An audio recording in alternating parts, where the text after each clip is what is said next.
Another year, another movie about dinosaurs. It's Jurassic World Rebirth today on Mark's Movie Reviews.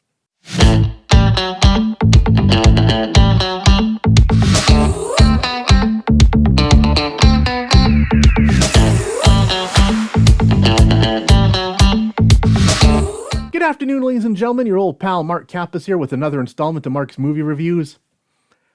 Jurassic Park is one of my favorite movies.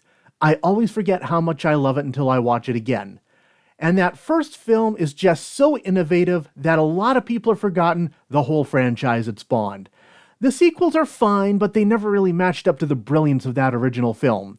The last film in the franchise, Jurassic World Dominion, went full legacy sequel, bringing back all the original stars and promptly wasted them. Now that Chris Pratt is nearing his best before date, and the nostalgia bait is starting to wear thin, it's time to take things in a new direction. A rebirth of the franchise, if you will. And that's what brings us to the latest installment, Jurassic World Rebirth. Gareth Edwards, who's no stranger to giant monster films with his indie hit Monsters and the 2014 Godzilla, is the perfect choice to helm this next chapter. Hell, Gareth Edwards has said he's a huge Spielberg fan and Jaws was one of his main inspirations for Godzilla, so Edwards checks all the right boxes. So let's see if Jurassic World Rebirth truly is a rebirth for the franchise.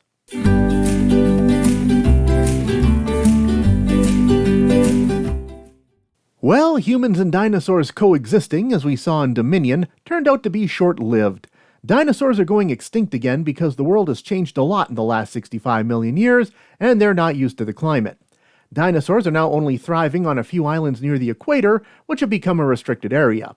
Enter pharmaceutical company Parker Genex. They believe that the hearts of the largest dinosaurs may contain the key to curing heart disease, so they plan a covert expedition to these dinosaur islands to harvest their DNA.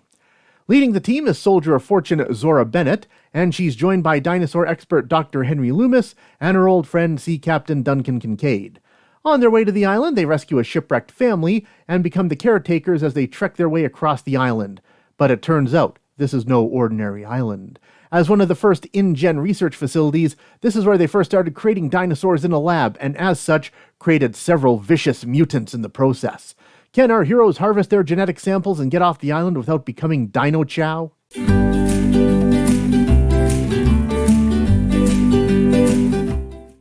We got some great new dinosaur action here. Some wonderful new set pieces and some interesting new dinosaurs. Our new mutant dinosaurs are nice and scary. Some bits from the original Jurassic Park novel that they couldn't make back in 1993 are finally realized here, and it's great seeing them on the big screen finally. And I know it's become a cliche of this franchise that we need some kids to get roped up in the action, and that's the role that our shipwrecked family plays. But one of those kids is the daughter slacker boyfriend, and he provides some great comic relief.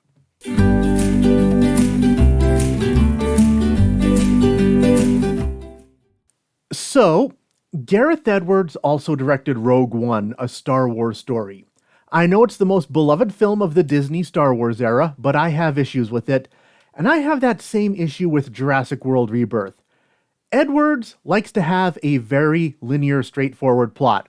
Our heroes need to go here and do a thing, then over here and do a thing, then over here and do a thing, ba-dum, padding out your 2-hour runtime. I've seen such plots compared to video games, as each segment feels like a video game level. I shouldn't be singling out Edwards, as it is starting to become more commonplace in films these days, but some twists and turns to the plot would be nice. Similarly, it doesn't feel like we have proper characters as much as we just have archetypes. We got the badass mercenary, the nebbish scientist who's never been in the field, the cute kids, the cold-hearted corporate guy, and so on and such forth. A little more time with these characters to flesh them out a little more would have been appreciated.